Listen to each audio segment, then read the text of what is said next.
Hello, welcome. This is the Daily Dharma. My name is Deana with Empressive Warrior. Thank you so much for joining in. As usual, this is a collective reading, taking the energetic pulse of what's going on. And we're showing up here so far, Monday through Friday. And on Fridays, we also do an extended reading based on a sign by sign, leaving the Daily Dharma cards out. So if this resonates, you do want to probably check that out. There'll be quick readings per sign, so Aries all the way through Pisces, anywhere from 5 minutes to 15 minutes per sign. So check that out and just scroll to the appropriate place in the video if you only want to watch your sign. So today, once again, I've laid out the cards in advance so that I could hopefully get myself a quicker message, but I've found that I've been doing a longer message when I do this, so bear with me. Today, the first cards that I had popping out were from the mixed Kali and Kuan Yin deck, and we have a couple of cards here. First, Shining Lotus, number 26, speaks about an individual who has been in a point of modesty and humility and has possibly portions of their character, or not character, portions of their personality, portions of their skills or hobbies or something like that, or even their voice that they've suppressed or repressed for whatever reason. So this is part of your truth that hasn't come through. I feel this is representing yourself and knowledge that has come to you perhaps through quite unconventional means, like your intuition or your just gut instincts about things, knowing things without understanding how you know them. Maybe you even feel like your dreams have some type of premonition to them, but there's definitely some envisioning that is coming through and gifting you with more insight than you feel is readily available from the environment, and it seems to be coming from beyond you. Next, we have a bit of a stack here. 8 Immortals is the number 9 card. I feel that this is your spiritual team beyond the veil. This can be, depending on your views, your universal influx of energy from the astrology. It can be God, your ascended masters on the other side, your ancestors, angels, and it's coming through in ways that are recognizable in the third dimension. So you may be recognizing things like number codes, messages like finding a feather, finding a specific flower, or seeing a specific bird or something, or hearing a specific song, or a song going on in your head even. So, because I'm seeing a couple of these individuals with flutes and flowers here, and we also have the cosmic flower coming out in a bit here. There's some types of synchronicities that are getting your attention, and we have magic dead center of the layout today.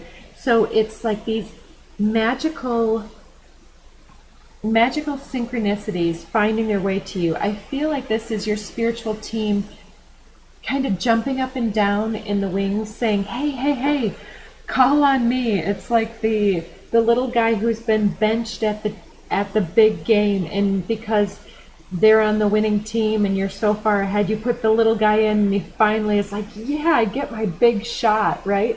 And I'm feeling that there's a huge opportunity for yourself under the shamanic deck. We do have opportunity as one of the main theme cards here coming through, but it's an opportunity that's been long awaited, I feel, and it seems like these immortals, the spiritual team, has been trying to get your attention to show you to yourself in a new way. It's like you don't understand the grace and the wisdom and the capacity that you actually hold, the power that you actually hold in this moment, or maybe you're just becoming aware of it in a new way, or maybe you have been aware for as long as possible, right? Your whole life, you may have understood this power and suppressed this power because it maybe made others uncomfortable or put the spotlight on you, and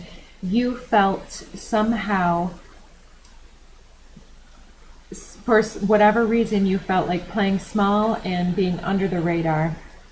So then we have this To the Celestial Mountain card, 41. 41 appears a couple of times here in the cards. To the Celestial Mountain is saying, take that time out and call upon your spiritual team. So here we have you're shining in some type of a way here, and you're starting to emerge with your truth, and you're maybe wondering, is it the right time for me to say this thing that I've been holding back? And the spiritual team is like, yes, yes, yes, look at all these signs and synchronicities we're sending to you. So it's not your imagination if that's your story. And then it's saying, call to them, call them in and ask for their assistance in this matter. And just before laying these cards out, I was just pre-shuffling, and I just thought in my head a question. I wasn't even thinking about asking the cards. I was in my head, I thought I was clearing the cards, but when you're thinking about your private matters, then those that know. You've got to do your best to clear out those energies, but the question that I was asking, it spontaneously burst into my head, and then I had two cards laid out, different cards for my own personal, and it was the answer. It was the wish fulfilled card and another one. It's unimportant because that one was my own, but it's the whole ask and you shall receive. Don't delay, because sometimes just in the asking itself, in this moment, it was like asking about something that my gut instincts already knows the answer to, but it was something that perhaps my conscious waking mind was still looking for outside confirmation on that.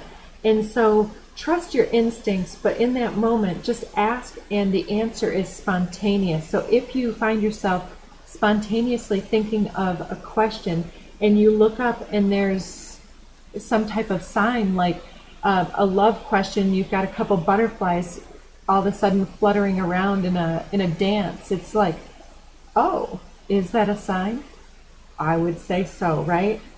So then under the deck here, we have 24, I don't know if this is Matangi, Mataangi,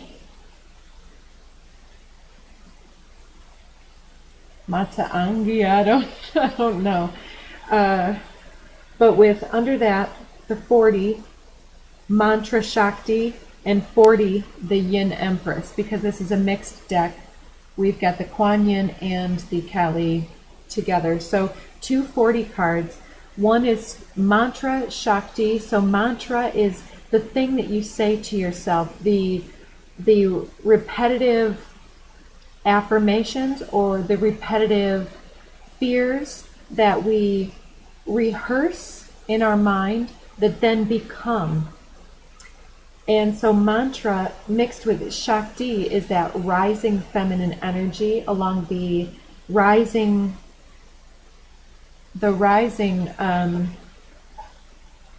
essence of power that comes up from the base of the spine, and the masculine is the descending energy, the Shiva and the Shakti. Shakti is the feminine. So this is interesting having Mantra Shakti with Yin Empress, because the Yin Empress is all about being here on purpose so that you are here to birth some type of feminine wisdom, feminine knowledge, acceptance, nurturing, nourishment.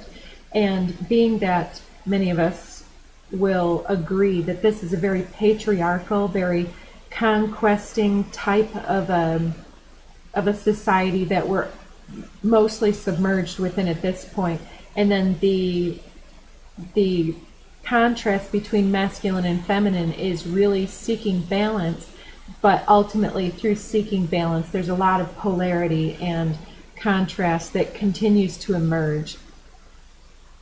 And so being here on purpose so that you could be a harbinger of the feminine age, the age of acceptance and unconditional universal love, which doesn't mean unconditional acceptance of the intolerable in any way, shape, or form.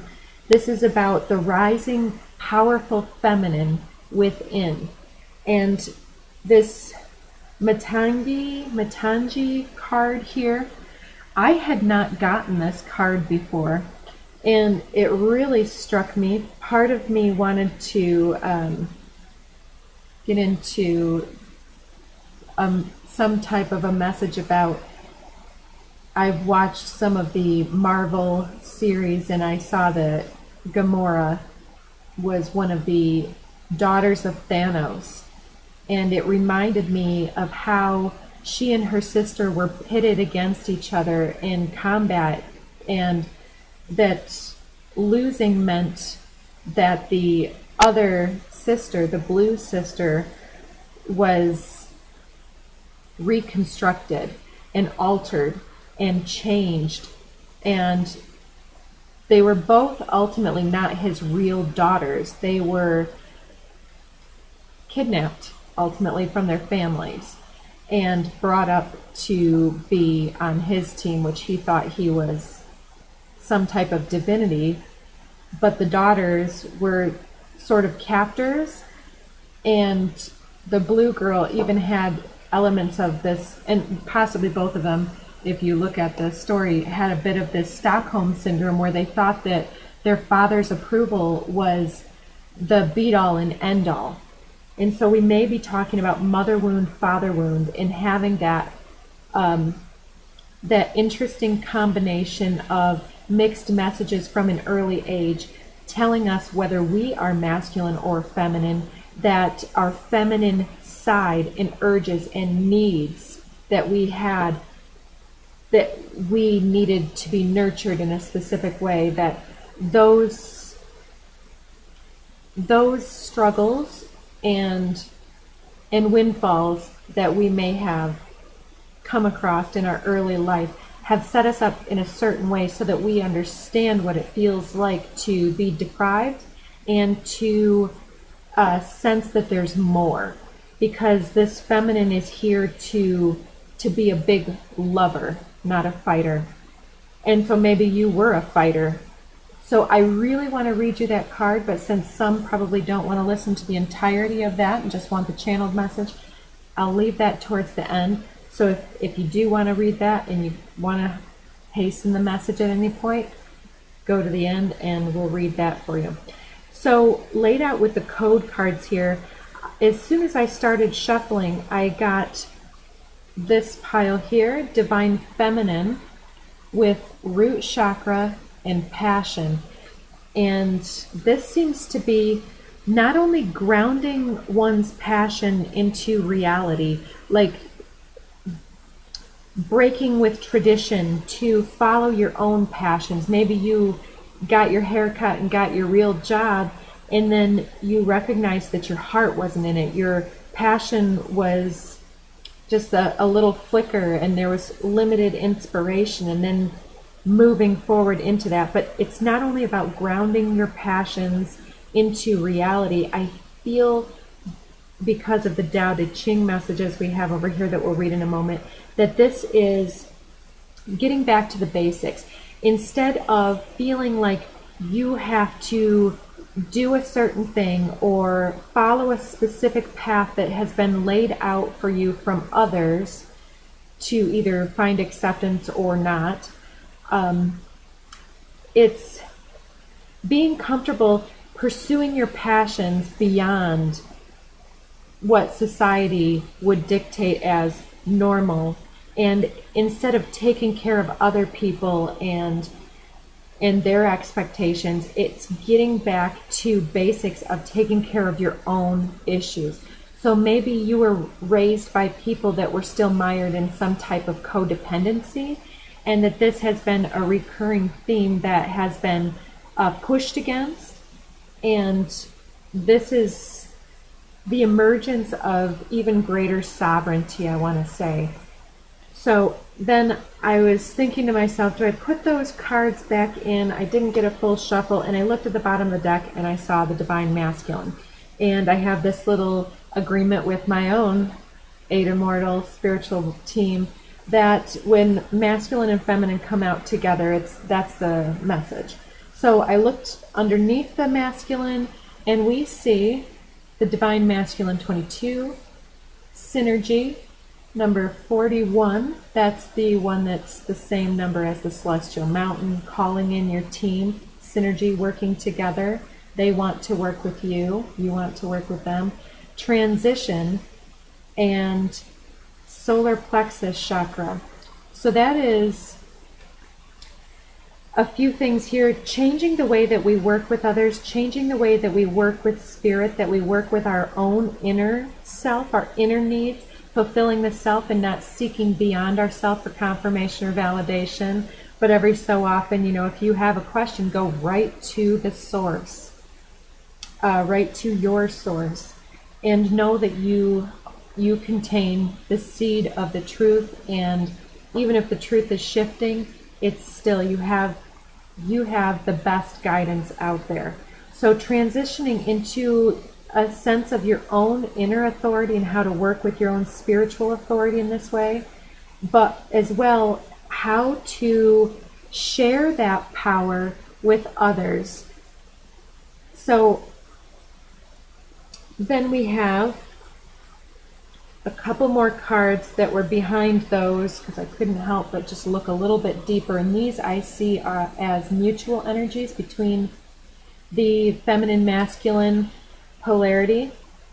And so if this is a matter that's occurring between yourself and another, it's possible that one of you is more connected to the feminine or more comfortable expressing their feminine side, and the other is more comfortable or more practiced in their divine masculine essence, whether or not the genders fall into that category. Take that as you will. So then these mutual energies, we have 15, compassion, coming over the passion of the feminine here. Then 23, dynamic, 11, belief, and 18, cosmic flower. And then under the deck we had magic, Merkaba, and empowerment. So this is a strong, expansive moment of magical connectivity. Like I said, I just thought it, and boom, the answer was right there. It was so quick that my doubting, practical, earthly mind was like, oh, maybe you should re-ask, and like these cards, so quick to jump out. Maybe I shouldn't trust that spontaneous spark of intuitive, instinctual knowledge. It was too quick. Maybe I should ask again. But then witnessing the synchronicity and understanding that yes, this is the message. And so something happening in your own little life, why did I say that? Something about this shining lotus, that modesty and humility that you hold is, you're not acknowledging the power and the connection that you have to your spiritual team, perhaps with certain matters. Maybe you really trust your instincts over here, but over here you're like, yeah, I need a little bit of help trusting my instincts here, just to make sure that I'm not fooling myself. So this empowerment, Merkaba magic, I started hearing this song, maybe you've heard it, it's an old one, This Magic Moment by the Drifters originally, and it is a little bit of a romantic song, and it talks about this magic moment, so different and so new. Something about the moment I kissed you, I knew. Every time your lips are so close to mine. everything is perfect, and something about forever till the end of time is the chorus, sweeter than wine. You'll have to watch that one if that one's calling, or it sounds like a message for you, because it doesn't have to be a kiss, an intimate kiss. It can be words, because at first, before that song came to my mind, I'm seeing this conversation between two individuals where the one that is in their feminine energy is learning not only how to stand firm in their passions, to reveal themselves in a new way, and to explore and express this passionate side of themselves, and to not suppress that magic.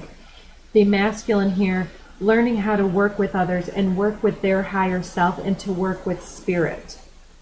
So it's similar but different, and I feel like these are two individuals having some type of a magical conversation, a conversation about magic, and that there's an aspect or element of magic, something possibly even telepathic magic happening behind the scenes, where you are both saying something in a roundabout manner and not feeling like you can say it yet. So then we have the shamanic cards. First we have the curse. This black hand across the mouth here, and the downcast face where they're looking up through the top of the eyes, means that their head is tipped downward. And this is sometimes seen as a submissive pose, sometimes can be seen as ferocity. We've been talking about the fierce, powerful inner nature just rising up after having been pushed back or held back, either by others or by the self. And I'm seeing this as some type of an influence that led, I just saw 2222, it led you to working with others in a different way. For those in their feminine energy, perhaps letting others lead and not taking charge, not believing in your power and your abundance here, playing small and keeping your passions under very careful restraint, so that others,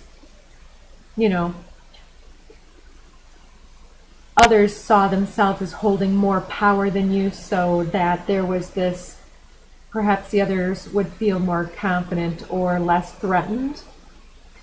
And it may also be somebody who literally dealt with somebody who, some type of abuse in the past. So if that was you, there's definitely this pushing through. It's this heart warrior aspect here, this freedom and liberation from oppression, and this rising up of feminine power here that's happening. And because of whatever was suppressed on this feminine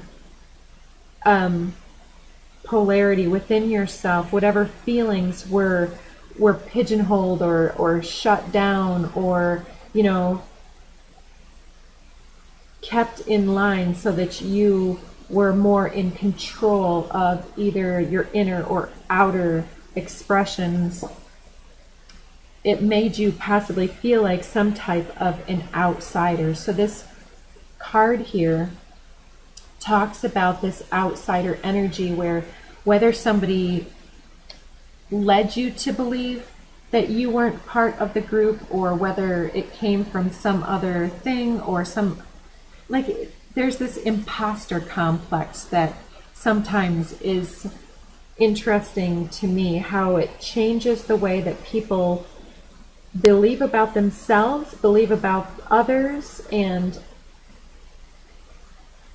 it's like this passion rises up, this ferocity rises up, but no sooner has it erupted and come to the surface in this powerful way, but then it's already compassion, it's already softened because of the whole process that you've been through already.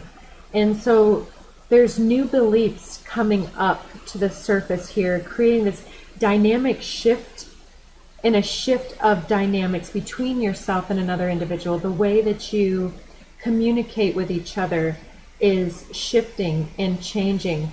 So there's this powerful magical expansion where perhaps both individuals, having touched each other deeply, are recognizing this, how they have suppressed certain parts of their own emotion.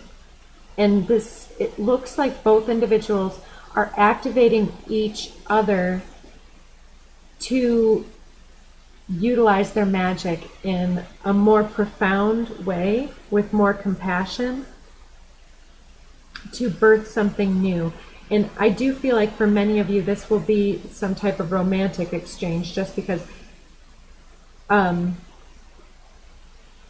then I see coming after this curse card, it's like, well, before I go there, the curse card is like having something long standing in your energy that doesn't belong to you. It's feeling like we've been limited unjustly for long enough, and that you may feel that you can trace the roots of your suppression and repression back to a certain individual or a certain situation in your past that has followed you around, and it's coming full circle where this is being released once and for all, I feel. And that it may take you until maybe this fall before the momentum has fully, it's before you've gathered enough momentum that you no longer are looking over your shoulder at, is it still following me? Is it still chasing me? I feel like the time for that is over, and there's something coming in here with this exchange. I'll show you the next three cards together. In this, I feel, is the feminine and the masculine. So we can see that the feminine card came out with root and passion, a lot of red and orange color. And so we see her over here, this vision quest, leaping over towards this fire. And see, the masculine was this blue cube, and we see this as this blue figure jumping over. Look at the mirroring imagery here with these two individuals jumping, leaping towards each other, and one seems to be more of a fiery energy and one more of a watery energy. So just because I'm saying one is feminine, one is masculine, doesn't necessarily mean in your life that will be the case.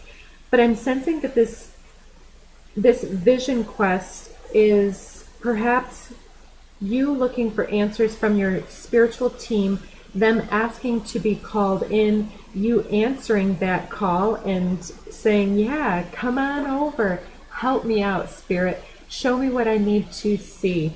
And they're showing you that there is this mirroring of both individuals rushing towards this center, towards this fire.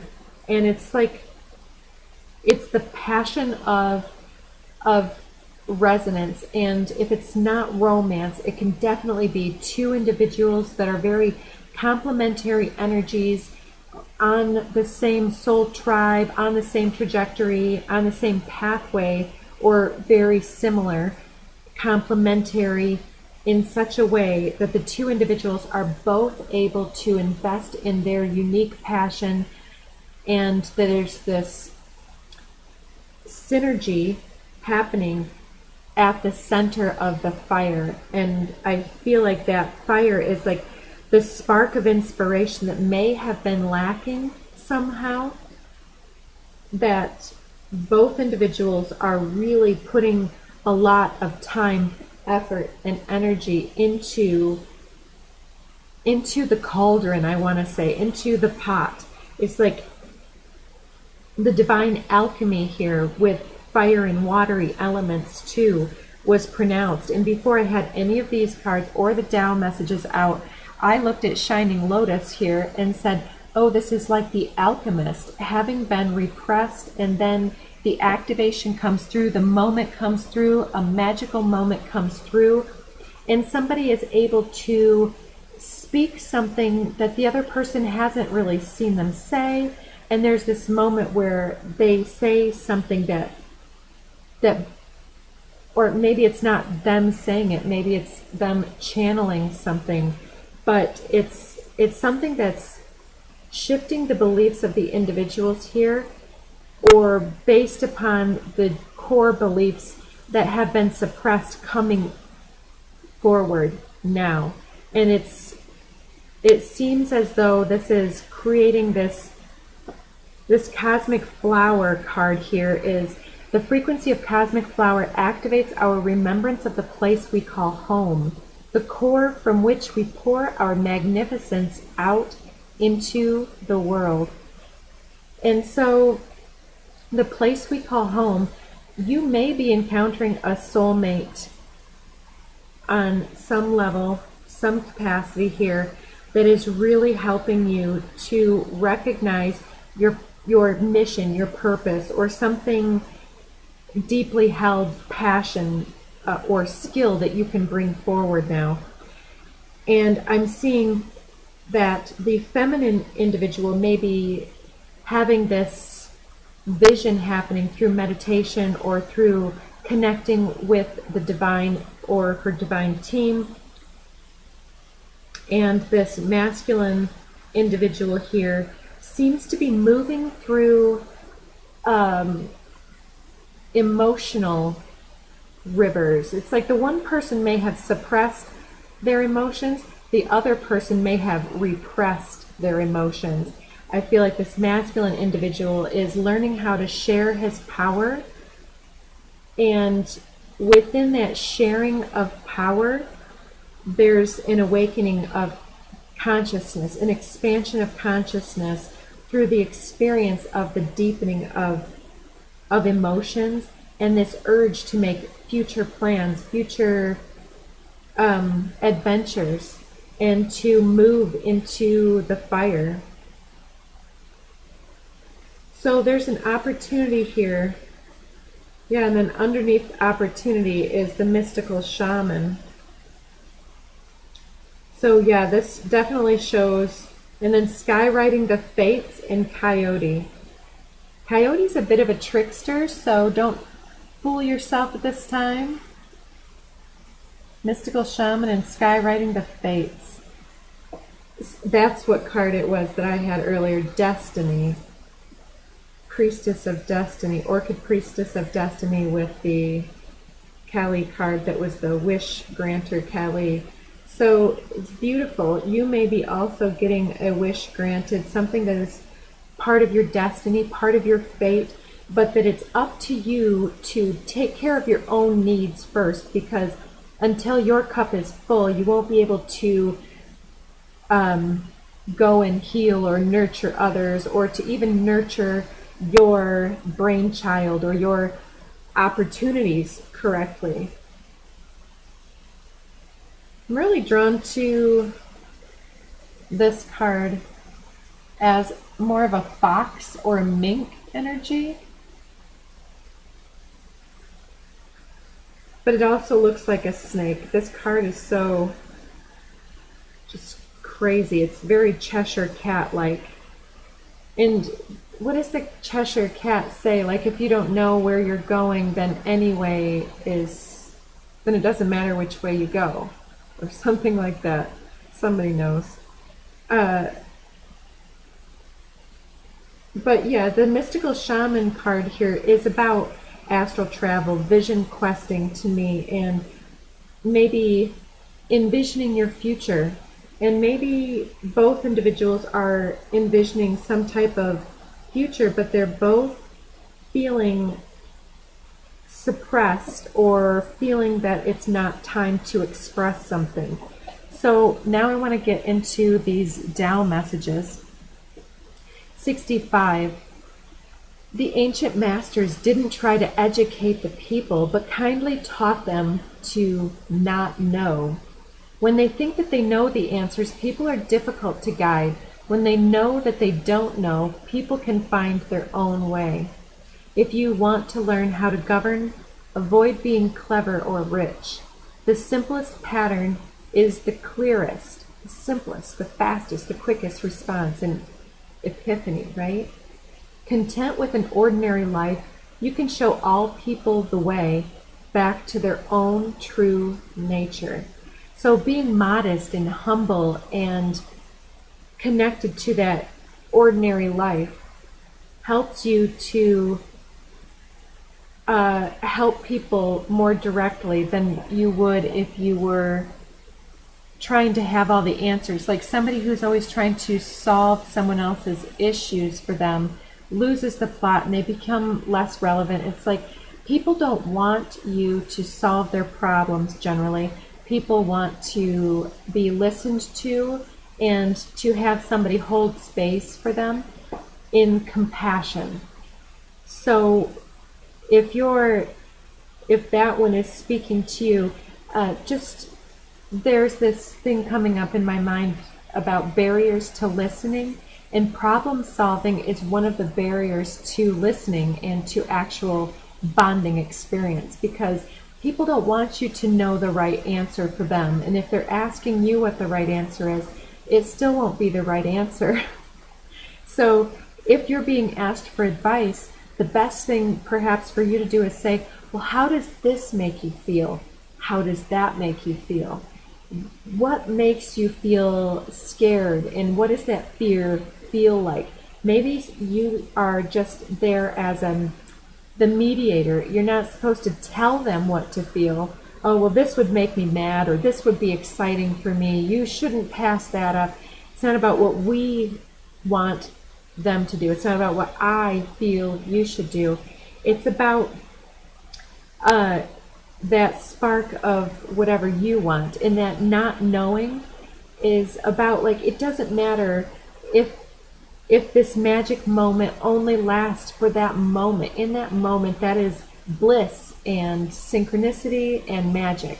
And so if the answer is something now, it may not always be, but certain magic moments are timeless and they take us into our emotions. And if we allow ourselves to suppress ourselves and to not move towards that magic, then we can cheat ourselves out of a lifetime of infinite magical moments. So you're here to birth love on this planet and to be a warrior for that love. Not a fighter, but a warrior. And not a worrier, I'm hearing. So then next we have the no number card. It's not even a 0. It is the nothing. Nothing in the world is as soft and yielding as water.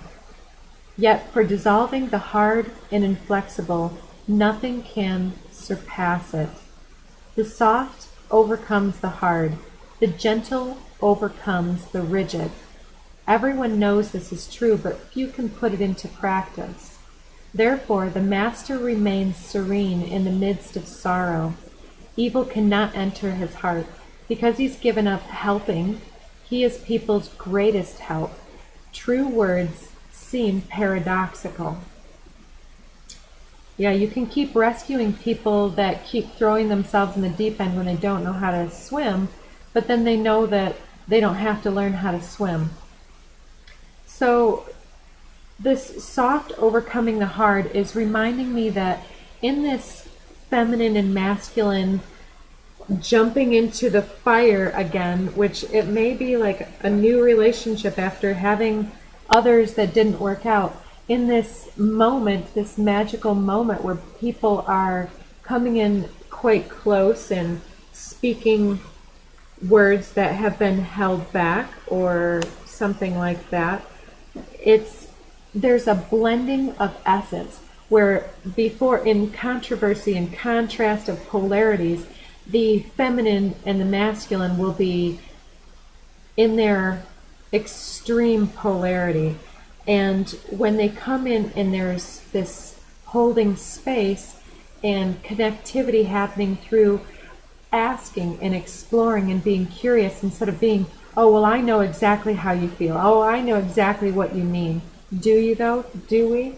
And so it's in that moment, there's a softening of the masculine and a strengthening of the feminine. And so I mean a strengthening of our ability to self-nurture and nurture the other, and a softening of our urge to seem relevant, to seem powerful, to seem, oh, well, I've got my crap together already. I don't need advice. You're the one with the problems. I've got all the solutions, right?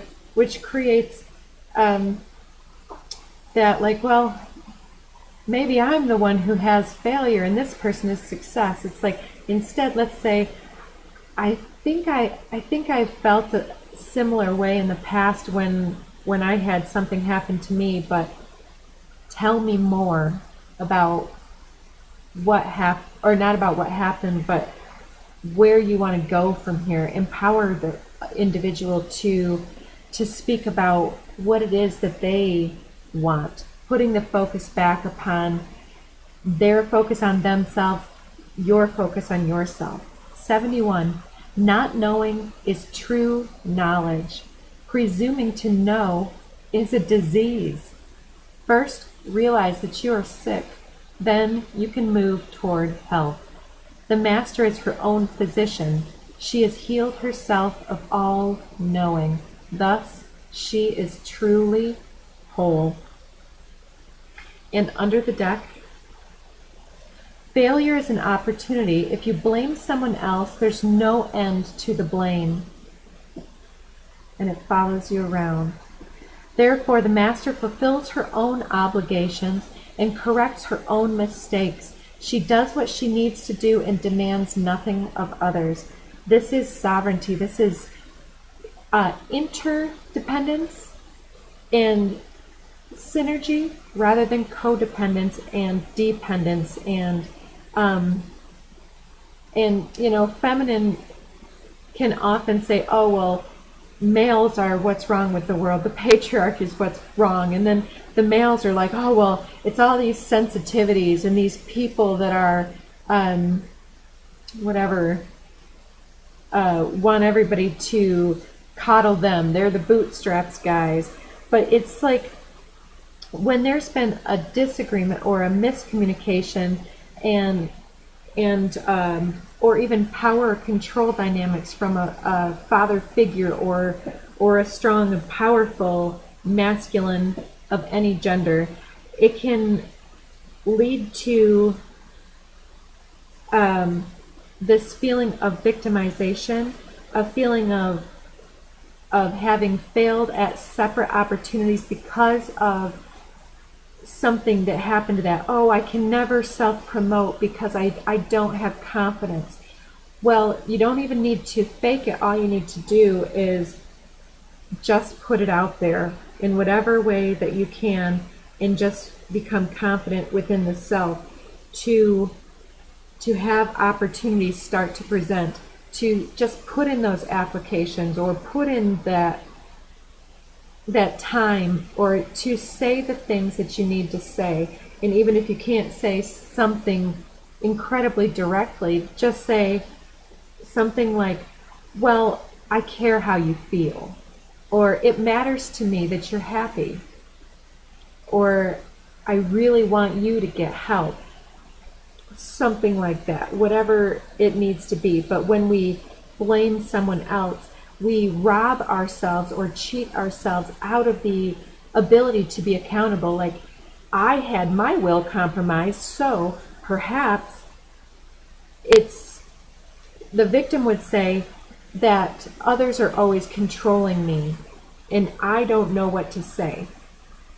But the survivor and the thriver would say something more like, well, they kept trying to take my power, but every time I get better and better at seeing people who are in that energy, and I call it what I see it.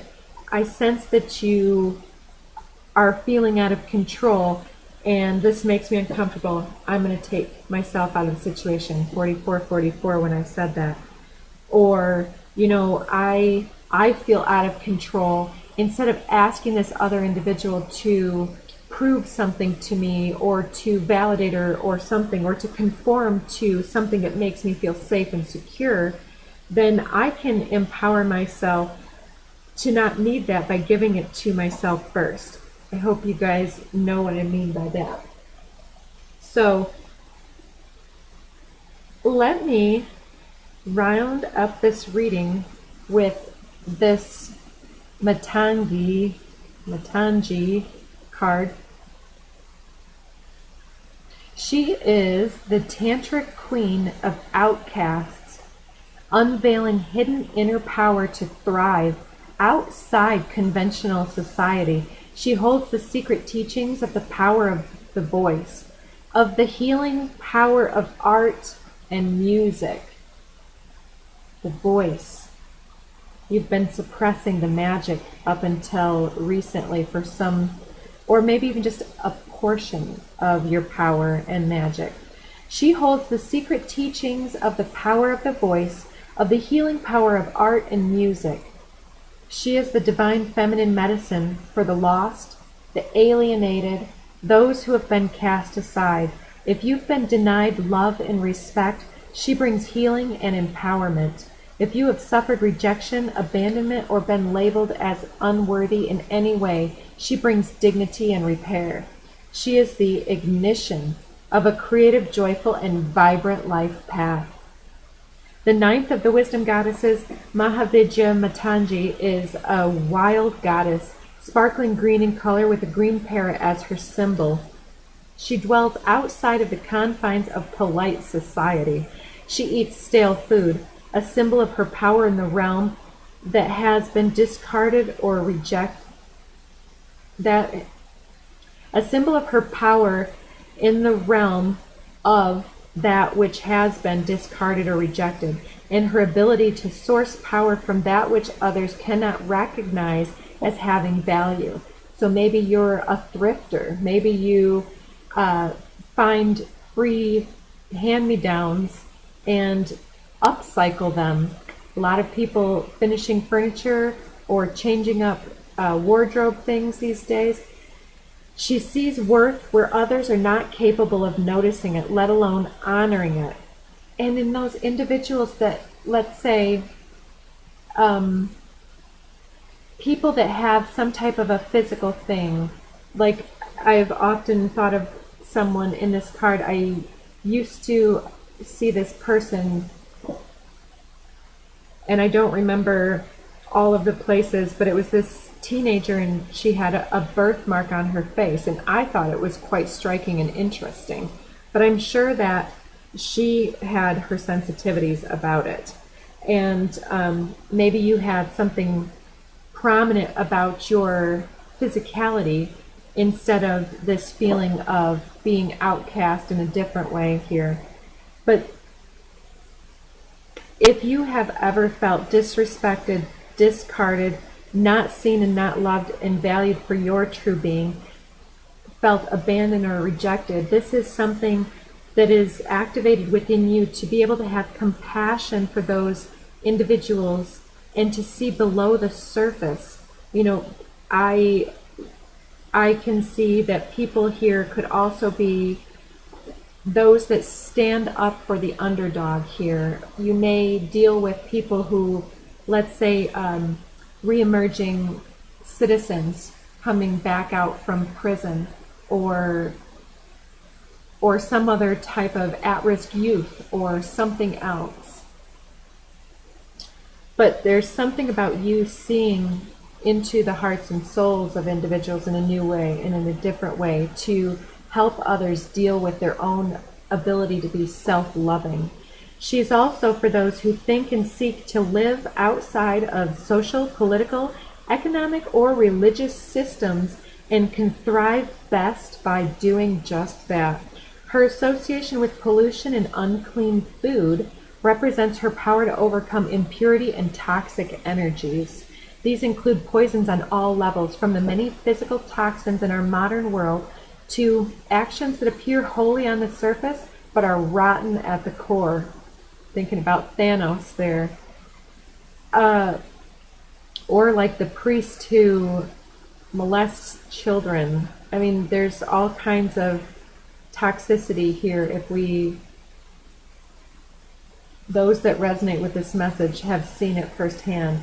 To the emotional and the psychological poisons that steal away our peace and our freedom. For those who recognize the spiritually dysfunctional lifestyles that typify mainstream mentalities, who may feel uncertain or vulnerable as to how to cultivate well-being and to protect the planet for future generations, she provides strength, courage, and ingenuity. She opens the sacred pathway that bypasses fear and moving with the crowd, releasing constrictions to the soul and allowing for authenticity and a deep inner aliveness to emerge. You'll know when this is happening because you'll feel increasingly like yourself, responsible and free to create your path in life while recognizing how trapped and deadened so many are around you. You'll feel grateful that you don't fit in and determined to manifest something constructive with the gift of freedom and spiritual power that you've been able to access. Mantangi is the liberator, and her appearance in a reading implies that you cannot find fulfillment in the dreams another has dreamed for you, nor in the values that mainstream society holds. You have a path and a purpose that needs to break with societal conditioning, and sometimes that will mean experiencing what it is to be an outsider. However, you're never alone, and really, you belong to a soul tribe of unique beings, with Mantangi as our spiritual queen. There is nothing wrong with being different. You can find a way to belong that does not compromise your essential self, but rather frees and empowers you to belong to yourself fully. As the tantric emanation of Saraswati, Mantangi opens us to the esoteric powers of speech. This is the realm of poetry, speaking, and writing that inspires and uplifts. The use of words in such a way that they have the power to change another's state of being. So you may be a divine activator, and we already heard about song and music, so that may come through voice or breath in a different way. Some may call this spell casting. A beautiful teaching associated with Mantangi is that the devotee must treat all women with reverence and respect. She will not manifest her blessings where the feminine is criticized or desecrated. We use the power she gives to honor the sacred, and her power grows in us. To use such power to put another down is an act against the goddess and will not manifest any benefit. So Mantangi's presence often indicates a time when we're learning the spiritual power and responsibility as our influence expands, which we had yesterday as well, that Tai Chi rising. So this is an incredible time of transition for sure. And so you may have also had to stand your ground with another individual here, and they're learning how to accommodate your powerful self, because I think you were underestimated. In a reading, she augurs the overcoming of a toxic pattern or situation. If you've been feeling at the mercy of another person or situation, she reassures you that you have the spiritual power within you to claim your energy as your own. She will assist you in shedding psychic contaminations or residues from others. And you need have no fear.